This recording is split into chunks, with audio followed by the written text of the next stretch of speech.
¿Cómo sigue? Me contaron el origen de Asia TV. ¿Cómo continuó? ¿Qué productos se están realizando en su conjunto? ¿Cómo desagregaron cultura y política para poder plasmarla en pantalla? En el 2008 arrancamos con el sociocultural, pero como el cerebro, el contenido de siempre me llevaba más para el lado político, decidimos separar, hacer Asia Lejano Oriente, que es sociocultural. En el 2009 lanzamos Asia Movimiento, que es político, o sea, geopolítico. En el 2000... Enfocado en Asia, pero con una conexión que podríamos hablar eje sur-sur, América Latina, África, Asia. Linda artística tiene, ¿eh? Linda artística. Muchas gracias.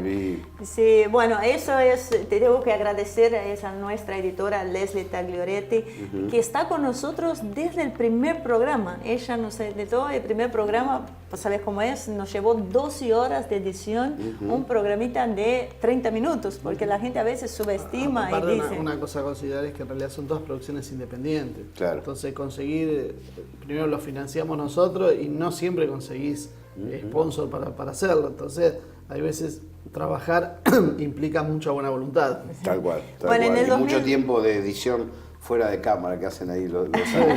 O sea, hay que felicitar a todo el equipo que está fuera de cámara, porque ellos son los que hacen posible que nosotros estemos acá y podamos transmitir esto al público. En el 2013 nos invitaron a ir a Senado TV, un canal del Senado de la Nación,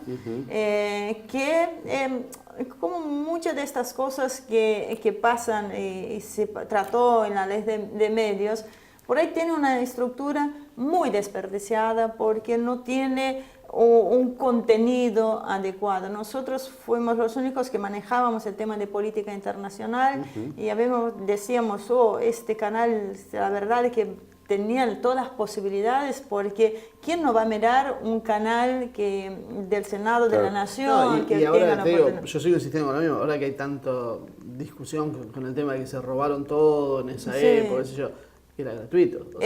Bueno, para nosotros nunca hubo un peso. Una iba y lo hacía por vocación. Era una coproducción.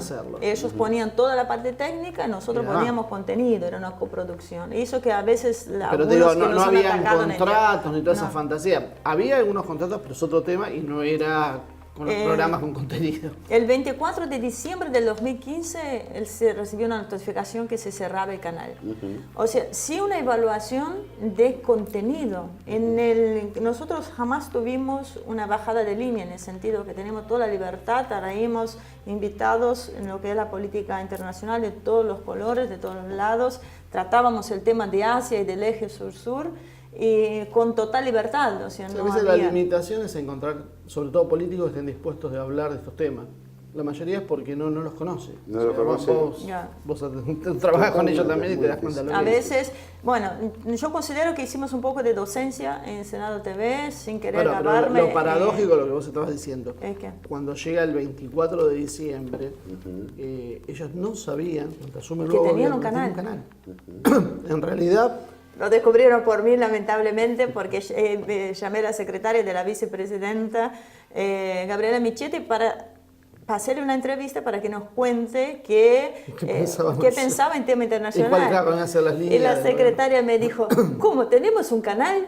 Y yo digo, sí, mi amor, tienen un canal, tienen esa estructura. Bueno, a la semana recibimos la carta de cierre total. Y es una lástima, sin querer meterme en lo que es la política internacional, que los pocos espacios donde se podría hablar de política internacional, cada vez hay más un apagón, porque no les interesa. Algo similar con los diputados. Si todo se reduce al concepto de gasto liberal, es muy difícil entender que el Estado recauda, tiene un enorme volumen impositivo y tiene derecho, y diríamos obligación, en canalizar esa inversión sobre los distintos aspectos de la vida, incluida la comunicación. Pero en este caso fue algo peor todavía, porque el personal que tenían lo derivaron a otro lado, lo reasignaron, porque era personal estable. Así que en realidad no ahorraron nada. No ahorraron nada. O sea, es el solo hecho de hacer el apagón informativo, no tenía otra idea. Y este apagón informativo... Y eso pasó en diputados, que diputados tenía un estudio muy bien montado y se estaba planificando hacer un montón de cosas interesantes. Nosotros inclusive armamos 4 programas con Atilio Borón para diputados y quedó todo suspendido. Nos dejó colgado. ¿Por qué tiene importancia esto? Le cuento a la gente, en los últimos días hubo una declaración muy interesante del Papa Francisco. Antes hablábamos de la ausencia de un volumen informativo que diera cuenta de otros polos. También de las dificultades para analizar las agresiones que reciben algunos pueblos. Francisco dijo, es necesario ponerse la patria al hombro, y Héctor Magneto lo corrigió al Papa y dijo, es necesario poner el hombro. La vergüenza ajena que da el proceder de Clarín a nivel informativo deja claro que conocer lo que pasa a nivel planetario también incide internamente. Por eso el bloqueo informativo del que están hablando los amigos que están aquí en la Hora de los Pueblos es determinante a la hora de comprender. En algún momento Juan Domingo Perón dijo, la política es la política internacional, ¿no? La gran política. Lo otro es de cabotaje, no es un tema menor, pero el que no ve el mundo, el que no ve el continente, no alcanza a percibir cuáles son los elementos centrales por los cuales hay que transitar para poder mejorar la situación interna, ¿no? Tiene que tener esta visión general. Y eso es lo que vos dijiste antes, en el sentido de que países del Medio Oriente que al tener este apagón informativo, que se piensa que vive de la manera que viene, que viven, que puede ligar entre musulmán la imagen al terrorismo, porque no te dan la información real. Se teme lo que se desconoce. Exactamente, eso es lo que repetimos siempre. El hecho de conocer a culturas diferentes, primero perdés el miedo y después aprendes a respetar las diferentes... Los cambios dinámicos que está viendo. Por ejemplo, Vietnam, todo el mundo primero lo identificaba como que estabas en las trincheras, en el medio de la guerra. Ahora Vietnam está haciendo maniobras militares con Estados Unidos. Y todo el mundo se queda asombrado. ¿Cómo hacen? Y porque no entendés lo que está pasando en el mar de China, no entendés la filosofía de cada uno. Bueno, si no entendemos eso, es difícil cómo nos vamos a alinear y qué es lo que nos toca en este reparto.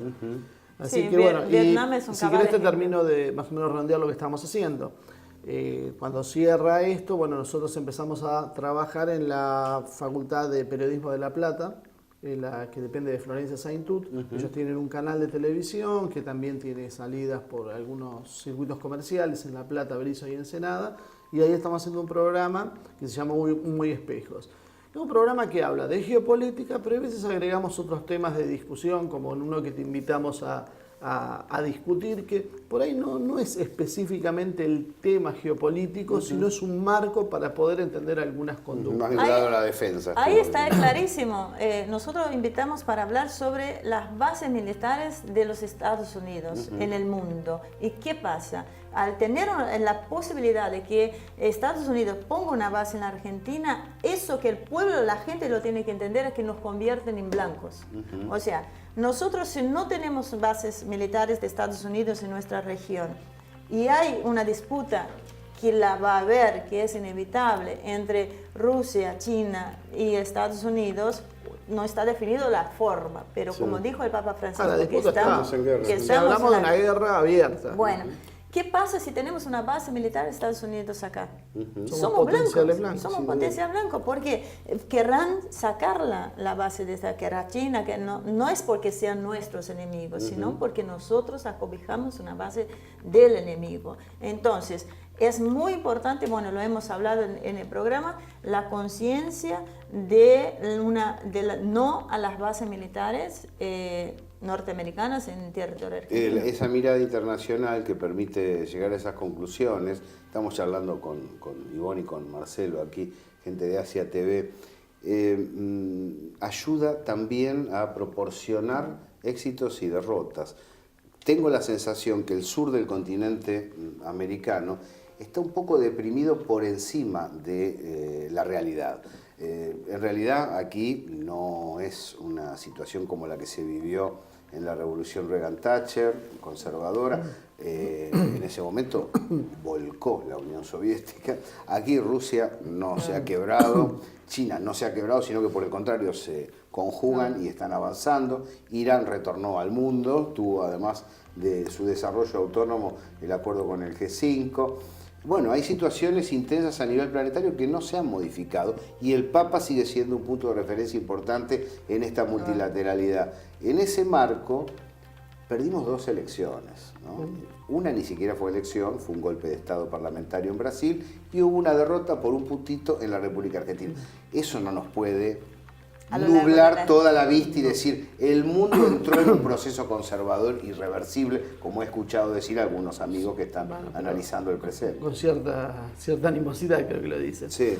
Yo creo que lo que pasa es que el mundo hoy, a mi manera de ver, hay que entenderlo con 3 grandes proyectos. Un proyecto multilateral, China, Rusia, seguramente se va a sumar India, Irán, hasta Turquía se está sumando en eso. Y ahí tendría un lugar el UNASUR. Eso tendríamos que entrar como un bloque.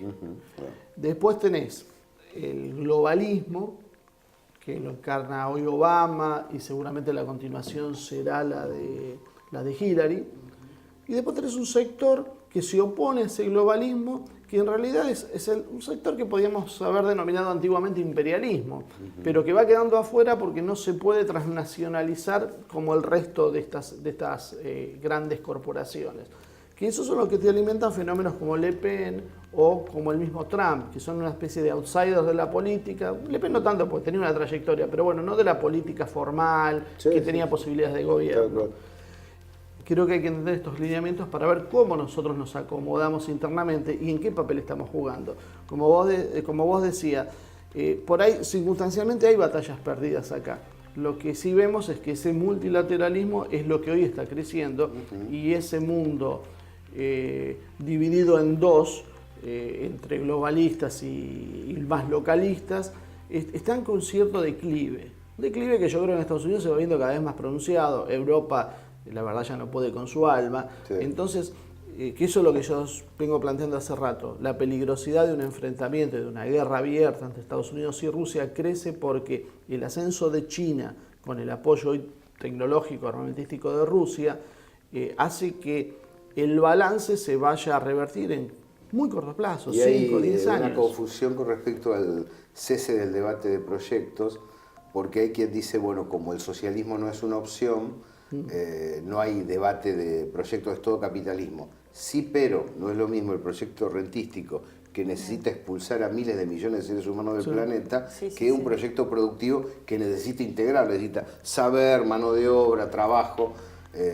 Si gana el proyecto rentístico que hoy encarna la OTAN y Estados Unidos, bueno, las personas de trabajo no tienen mucho que hacer en este planeta. Es que ayer lo que decía Rossi, en una charla con una politóloga, creo que es, no sabré si es politóloga o socióloga, que ella explicaba una cosa muy interesante. Para el sistema financiero, con 1/3 de la población mundial, es más que suficiente. Bueno, eso que dijo Hernández, ¿cuántas millones de personas? Tarner lo dijo más crudamente, dijo que en 2.000 millones estábamos bárbaros. Claro. Después se ratificó y dijo, bueno, no, está bien, 3.000. No, 2.000. La ratificación fue porque el primero fueron 250 millones. Y como dijeron, es una locura eso en una universidad, hizo una charla. Sí, están proponiendo un genocidio. O sea, sobran 5.000 millones de personas. Una guerra ayudaría a acomodar las cosas. Tiene que ver, yo me quedé asombrada del material ruso que nosotros recibimos, que es una propaganda interna, que ellos tienen otra pasión, ¿no? Lo que hizo Putin fue reverdecer este patriotismo, esta cosa que un poco nos haría falta, un poco querernos más como Latinoamérica a veces nos hace falta. O sea, yo no cambiaría nada por nada de lo que veo afuera. No es que soy pro Asia o pro, ¿viste? O sea, o anti. El mundo hay que mirarlo desde el sur. Exacto, pero yo creo que si Latinoamérica tuviera la conciencia de lo que somos para el mundo y de lo que representamos, estaríamos mal. ¿Y por qué nos quieren dividir tanto? Justamente por eso, porque somos... Se abre así una puerta, una buena puerta de debate. Ahí vamos.